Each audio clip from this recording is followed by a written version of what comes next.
करावं. जोरदार टाळ्यांनी स्वागत करूया आदरणीय राजसाहेब ठाकरे यांचं.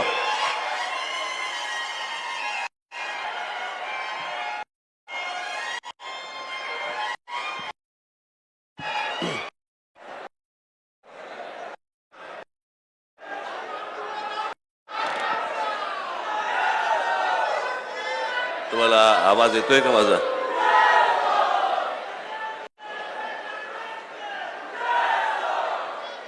येतोय सगळ्यांना?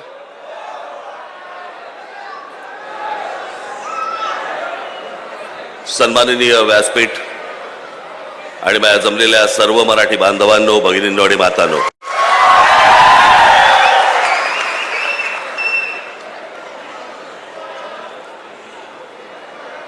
गेले 2 दिवस जरा थोडीशी तब्येत नरम आहे.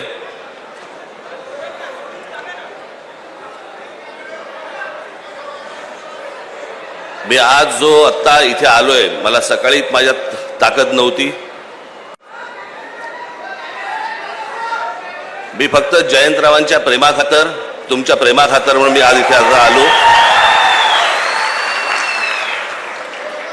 फार काही लंब भाषण करणार नाही, परंतु जरा पावसाळा कमी झाला की पनवेलमध्ये मी सभा नक्की देईन, निश्चित देईन.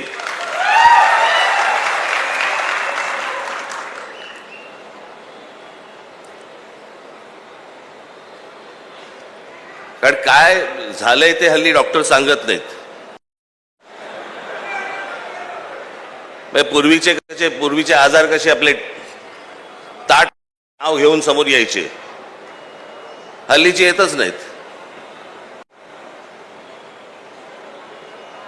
हल्लीचे आजार आणि सध्याचं महाराष्ट्राचं राजकारण फारसं वेगळं नाहीये. हा या पक्षातून त्या पक्षात गेला, तो त्या पक्षातून त्या पक्षात गेला, मग आपण म्हणतो काय झालं, वायर.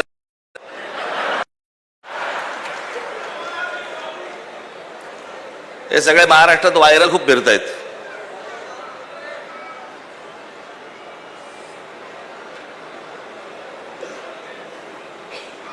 स्वातंत्र्य मिळायच्या अगोदर जवळपास 12 दिवस 13 दिवस अगोदर ज्या पक्षाची स्थापना झाली तो शेतकरी कामगार पक्ष.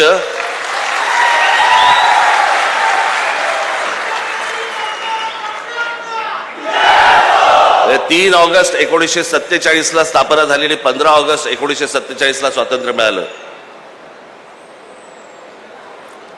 महाराष्ट्रामधला स्वातंत्र्यपूर्व काळात निर्माण झालेला हा एकमेव राजकीय पक्ष.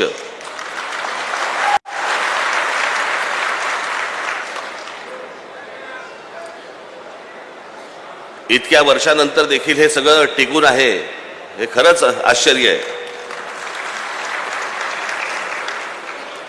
मला अजूनही आठवतंय की 1981 साली शिवसेनेचं पहिलं अधिवेशन मुंबईला झालं होतं आणि त्या शिवसेनेच्या पहिल्या अधिवेशनाला प्रमुख पाहुणे म्हणून श्रीपाद अमृत डांगे आले होते, कम्युनिस्ट पक्षाचे. खरं तर शिवसेना आणि कम्युनिस्टांमध्ये कधी मधून विस्तवी जात नसे, पण राजकारण आणि राजकारणी हे उदार होते, मोठ्या मनाचे होते. ते मोठं मन आता संकुचित व्हायला लागले सगळ्यांचं. म्हणजे आज जर समजा विचार केला त्या गोष्टीचा, तर शिवसेनेच्या व्यासपीठावरती श्रीपाद अमृत डांगे येणं म्हणजे भगव्या व्यासपीठावरती लाल ध्वज येण्यासारखं होतं.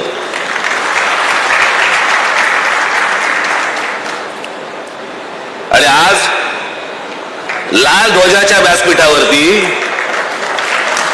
2 भगवे ध्वज हे त्या व्यासपीठावरती आलेले आहेत.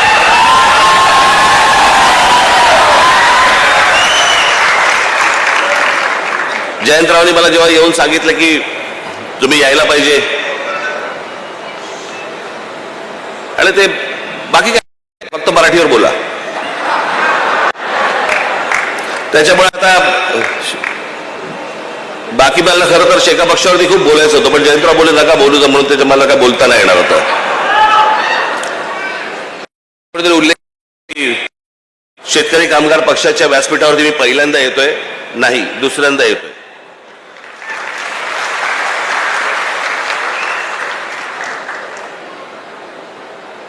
पाच वर्षापूर्वीच्या लोकसभेच्या निवडणुकीला मी जयंतरावांच्या प्रचाराला पण आलो होतो.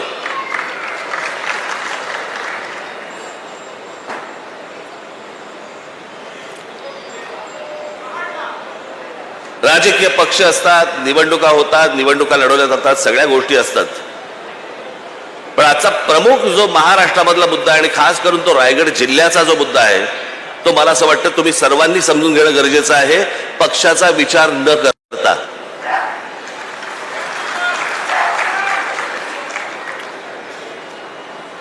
आज ज्या प्रकारे या संपूर्ण रायगड जिल्हा हे अटल सेतू वगैरे झाले, जेव्हा जेव्हा चांगले रस्ते ज्या वेळेला आलेले आहेत त्यावेळेला जर राज्यकर्त्यांचं लक्ष नसेल तर तो प्रदेश बर्बाद व्हायला वेळ लागत नाही. आणि आपल्याकडच्या राज्यकर्त्यांचं तुम्हाला आता सध्या माहितीच आहे. महाराष्ट्र राज्याचा मुख्यमंत्री महाराष्ट्रात लहान मुलांना हिंदी कशी आणता येईल आणि शिकवता येईल याचा विचार करतोय. पण महाराष्ट्रामध्ये जे काम धंद्यासाठी येत आहेत त्यांना मराठी कशी येईल याचा विचार नाही मुख्यमंत्र्यांच्या मनात.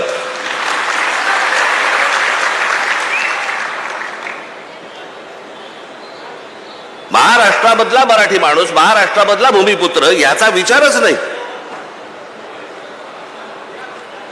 आणि याचं सगळ्यात मोठं विदारक जर स्वरूप कुठचं असेल, भीषण स्वरूप जर कुठचं असेल, तो रायगड जिल्हा आहे.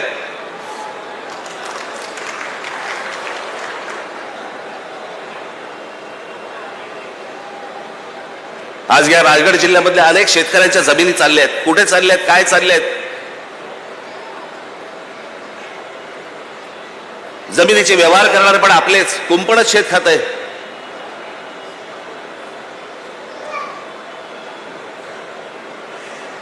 शेतकऱ्यांच्या जमिनी चालल्या आहेत, उद्योगधंदे येत आहेत, उद्योगधंद्यांमधनं बाहेरच्या राज्यातनं माणसं येत आहेत.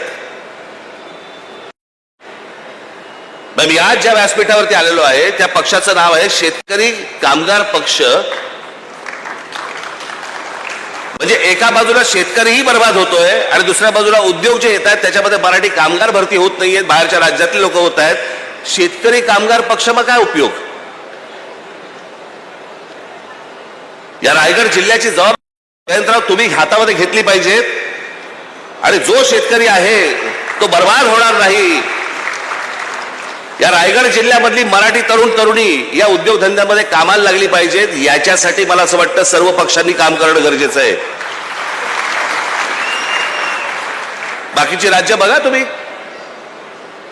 मी या हिंदीच्या प्रश्नावरती पण बोललो होतो. मी तेव्हा माझ्याकडे आले होते ना जेव्हा ते शिक्षण मंत्री भुसे,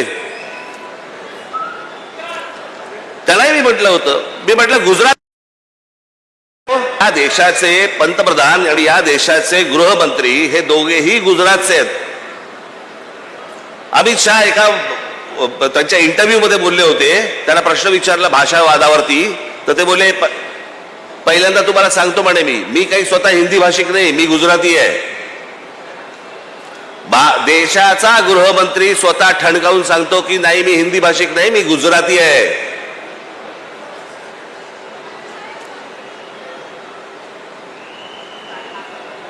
आज पंतप्रधान नरेंद्र मोदी झाल्यानंतर महाराष्ट्रामधले अनेक प्रकल्प गुजरातमध्ये गेले. डायमंड मार्केट गुजरातमध्ये गेलं. प्रत्येक माणसाला त्याबद्दल आम्ही बोलले की संकुचित कसे होतो.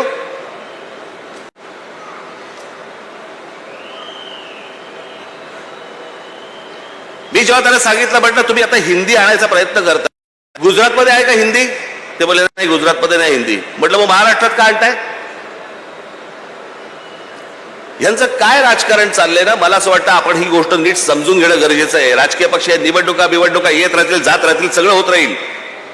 मी मागे माझ्या भाषणात म्हणालो होतो ना, एकदा तुमची भाषा संपली आणि तुमची एकदा जमीन गेली, पाठीवर तुम्हाला कसलंही स्थान नाही.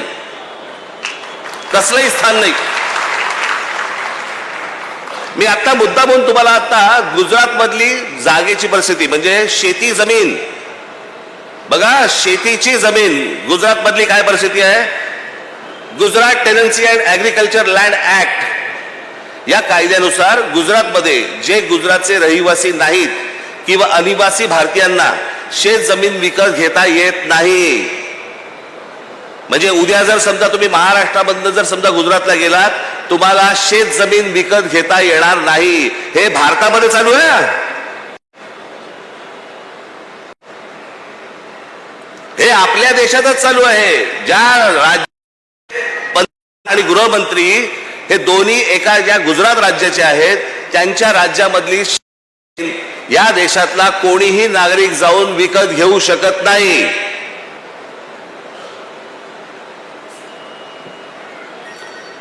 समजा ती विकत घ्यायची असेल तर फेमा नावाचा कायदा आहे, त्याच्या अंतर्गत रिझर्व्ह बँकेकडनं विशेष परवानगी घ्यावी लागते. प्रत्येक जण आपल्या राज्याचा विचार करत असतो, प्रत्येक जण आपल्या राज्यातल्या माणसांचा विचार करत असतो. आम्ही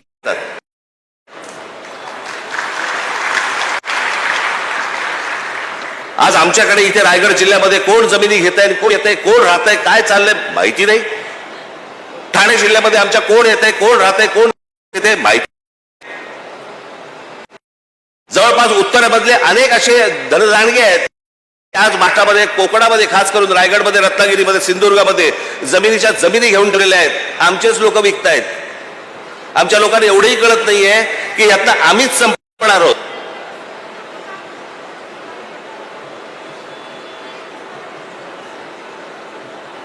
माझी तुम्हाला सांगते, याच्या पुढे उद्योग धंद्यासाठी जर जमिनीसाठी जर तुमच्याकडे लोक आले, तुमच्या जमिनी नुसत्या विकायच्या, त्याला म्हणा आम्ही जेवढे शेतकरी आहोत तुमच्या कंपनीमध्ये आम्ही पार्टनर म्हणून येणार. आमची मुलं तर लागतीलच लागतील तुमच्याकडे कामाला, पण अशा फोकटच्या फाकट आम्ही नुसत्याच जमिनी देणार नाही तुम्हाला. आज या नाही वाचवले आपण, आपल्या हातात काहीही राहणार नाही. उद्या याच ठिकाणी, याच रायगडमध्ये अमराठी नगरसेवक निवडून येतील, अमराठी आमदार निवडून येतील, अमराठी खासदार निवडून येतील. मी जो त्या दिवशी माझ्या एका सभेमध्ये मी सांगितलं ना की हा धोका सगळा अख्खा ठाणे जिल्ह्याला विळखा पडलेला आहे.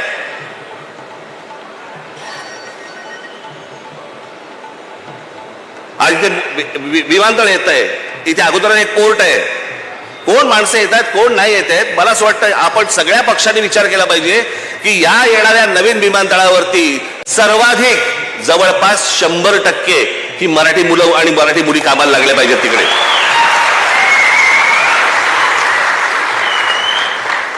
बाहेरून कोणीतरी उद्योगपती येणार, तुमच्याकडच्या जमिनी घेणार, तुमच्याकडचे धंदे घेणार आणि वाटेल तर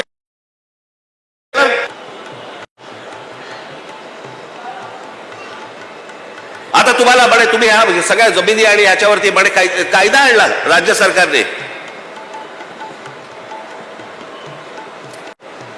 तुम्ही कोण आहात तर अर्बन नक्षल आहात. शहरामध्ये राहणारे नक्षल. तुम्ही जर विरोध केला, कुठच्या प्रकल्पाला विरोध केला तर सरकार मला अटक करू शकतं, करूच देत.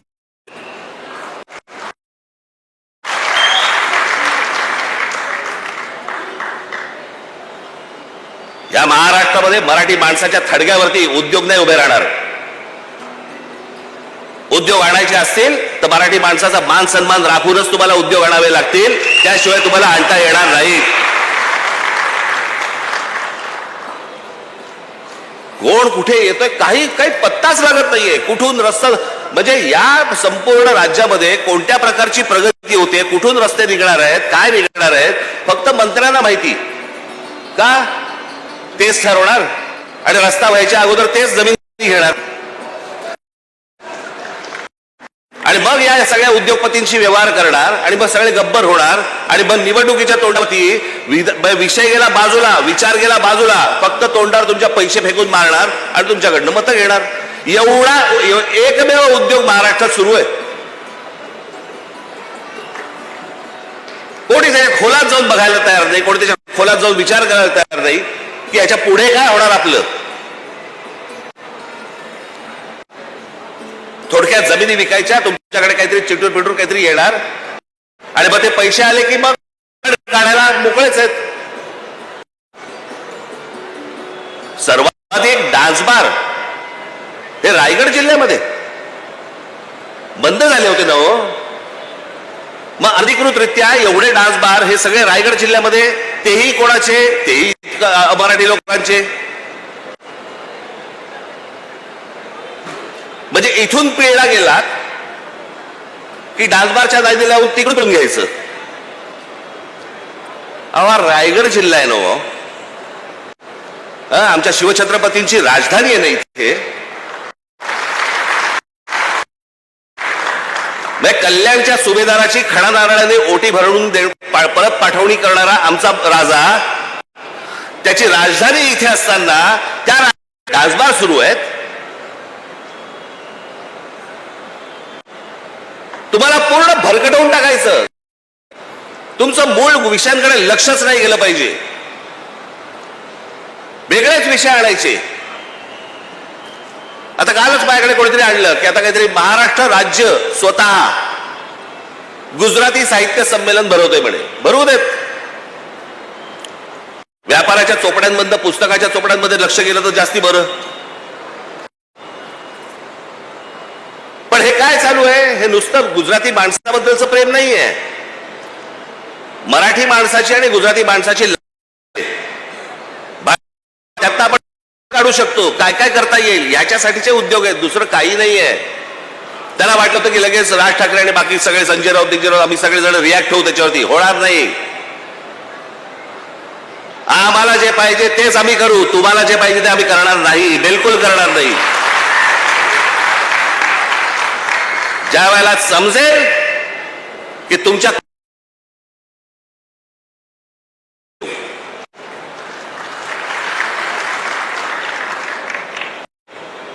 आज जो तुमच्याकडे समोर आलोय तो फक्त एवढ्यासाठीच आलोय, कान बंद ठेवू नका, डोळे बंद ठेवू नका. आपल्या आजूबाजूला काय नक्की चालू आहे याच्यावर तुमचं बारीक लक्ष असलं पाहिजे. खास करून माझ्या तरुणींना आणि तरुणांना मी सांगेन की काय रायगड लक्ष ठेवा. तुम्ही विकले जातात. तुमच्या पायाखालची जमीन निसटते आहे. तुमची भाषा पण निघून जाणार इकडनं. आणि मग नंतर कालांतराने, मी नेहमीच सांगत होतो, कालांतराने पश्चातापाचा हात फक्त कपाळावरती मारत बसावा लागेल तुम्हाला. दुसरं तुमच्या हातामध्ये काही राहणार नाही. पाहिजे पैसे प्रत्येकाने कमवले पाहिजेत. तुमच्या प्रत्येकाकडे पैसे आले पाहिजेत. कुटुंब उभी राहिली पाहिजेत. सगळ्या गोष्टी उभ्या राहिल्या आहेत. महाराष्ट्र विकून नाही.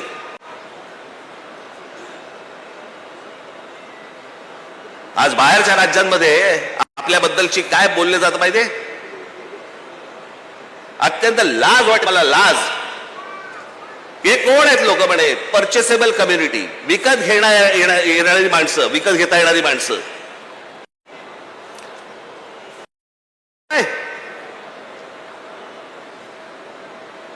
मी जे सतत सांगत आल्यावर 1400 वर्ष राज्य केलेला हा महाराष्ट्र या हिंद प्रांतावरती तो विकला जातो.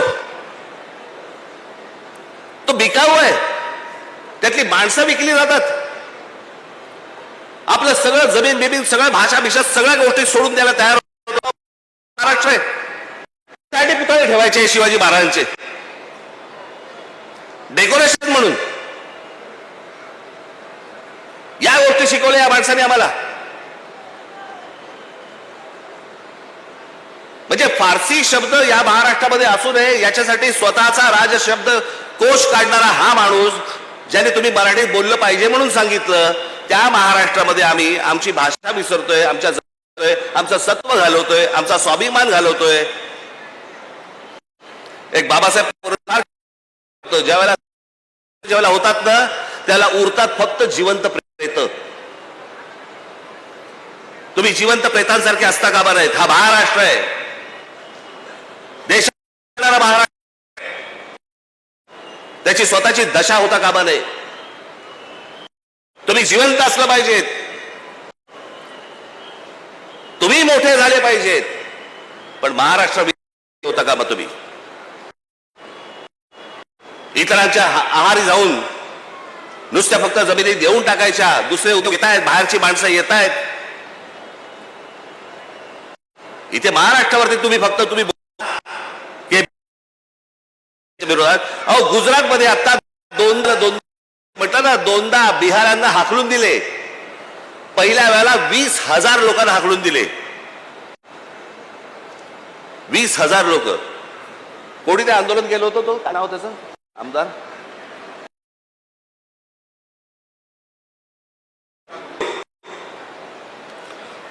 त्याने आंदोलन केलं गुजरातमध्ये. बातम्या नाहीत. बिहारी लोकांना हाकलून दिले, जवळपास 20,000 लोकांना हाकलून दिले.